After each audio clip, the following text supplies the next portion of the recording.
I'm not usually the kind of guy who goes out with a girlfriend. You'd always see me by myself, occasionally talking to some of the shyer guys at my school. We all fit in with each other, had the same interests, and didn't judge each other at all. I wouldn't have had it any other way. Finally got a bit of luck, though. Girl moves into my algebra class sporting a Megadeth t-shirt, my favorite band, acts a little sarcastic.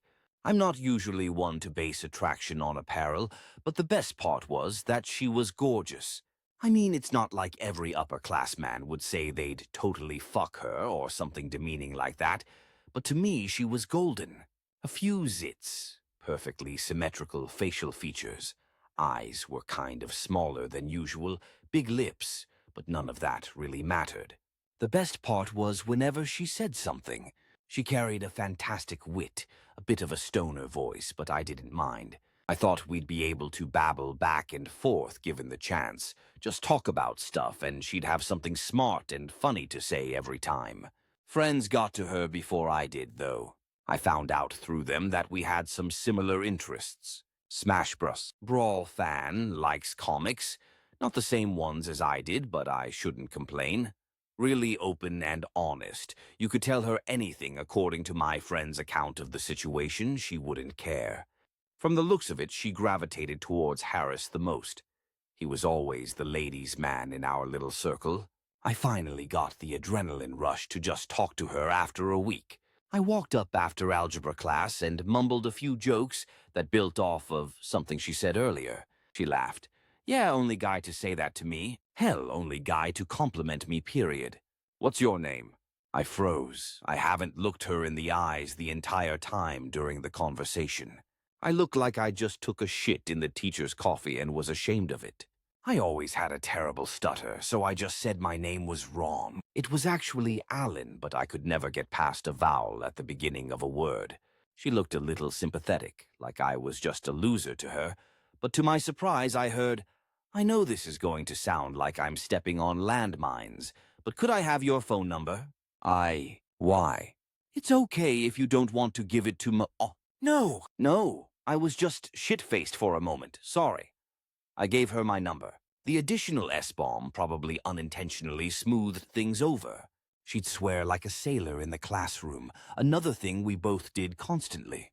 I don't think I even used the term shit-faced right, but whatever. I was in. I later apologized and told her I was actually named Alan, and she seemed to start to interrogate me before stopping herself and apologizing for it. Harris didn't show up for an entire week afterward. Wound up missing. I was a little worried, but I was too focused on Ab, our nickname for Audrine. I got her name and her nickname through my little friend circle. She was amazing. First and greatest girl I've ever went out with, and the only girl that was in sync with my thoughts. I could never bring myself to look her directly in the eyes. Too nerve-wracking.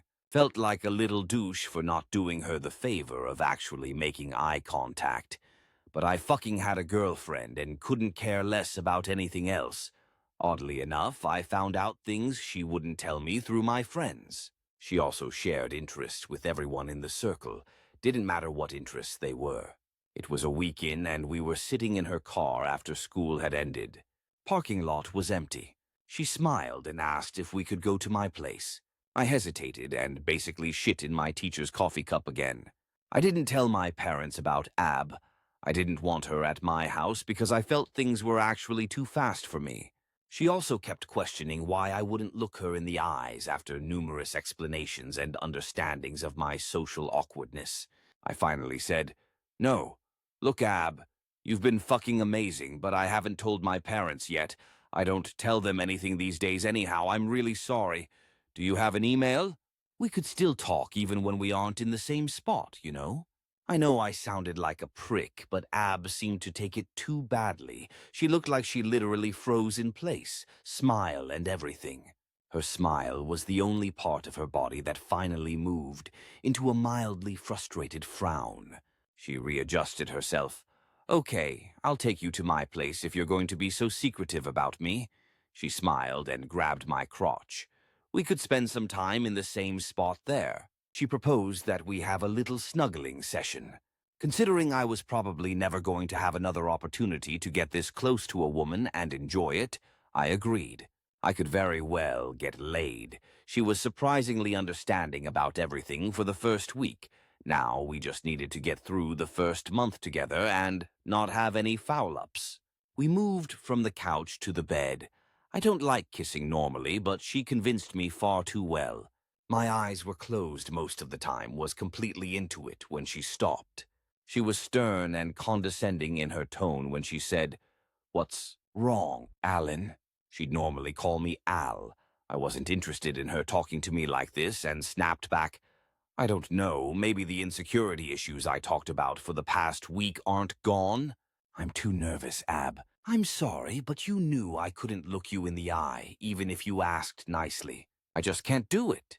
I opened my eyes and looked in hers for the first time, completely nightmarish. Her eyes looked as if the surfaces were cut off and they were bleeding black tar, no pupils. She opened her mouth to speak and she sounded higher-pitched, like she took in a small bit of helium.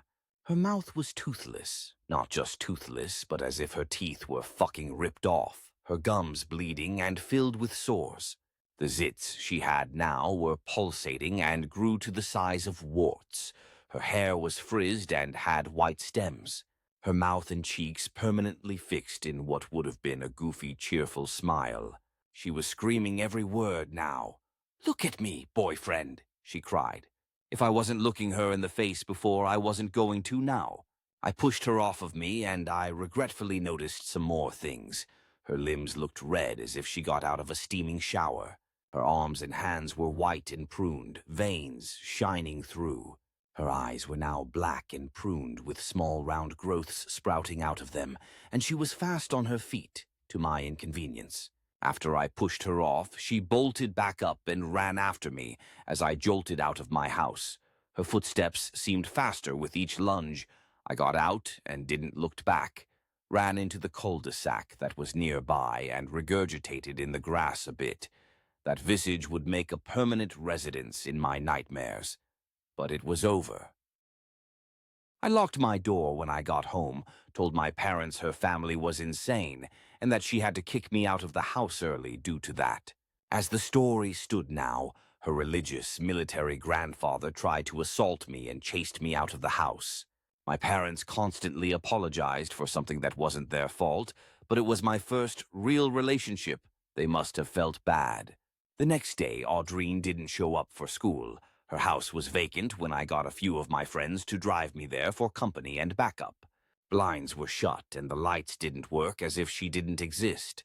I'm not into relationships anymore at that point. My inability to look at women continues to this day, and for good reason. I didn't get rid of her and wasn't sure what she'd do next, but after a bit of thought I finally pieced it together. She'd frightened victims to death. Harris was found dead of a heart attack in the vacant house not much after the incident I had. The very fact that his corpse was in the same vicinity as me was too much to think about. She must have looked him in the eye too many times and formed a bond with him. My friends later said he was wrapped around her finger. I thought he was just acting. Harris didn't like the emotional connection in a relationship, and his actions towards that fucking thing were too out of character for someone like him to boot. His corpse, according to forensics reports, had the same black tar-like blood coming out of his eyes and mouth. His veins were almost glowing. They hadn't seen anything like it. His face wasn't cut but pulled into a Glasgow smile. Needless to say, my friends were completely convinced of what happened to me and knew that no one else needed to be told anything. A month later, and the entire thing is just an awkward conversation starter. I haven't had a hair on my head harmed since then. My cousin and I keep in touch. She's been one of my closest allies and a sage of information over the years. Ranked up there with my friend's circle in terms of people I trust. I knew I could trust her. Lesbianism was a trait that made us bond, considering we both like the same gender and have common ground in terms of talking about relationship troubles. I wouldn't talk to her about my distrust towards women. It'd be too uncomfortable. Maybe I could use metaphors or some shit to explain what's wrong and what happened to me. After all, she's in nearby for the weekend after a hard semester of college. Before I get a chance to contact her, she sends me a text at about 7 o'clock in the evening, and I can barely move or speak for a few minutes. Alan, looks like I got a new GF. That's right, got a new girlfriend a week ago, suck it, bitch. Going out with my ab tonight. Don't be a douche and come with me, please. Get ready, I'll pick you up in an hour.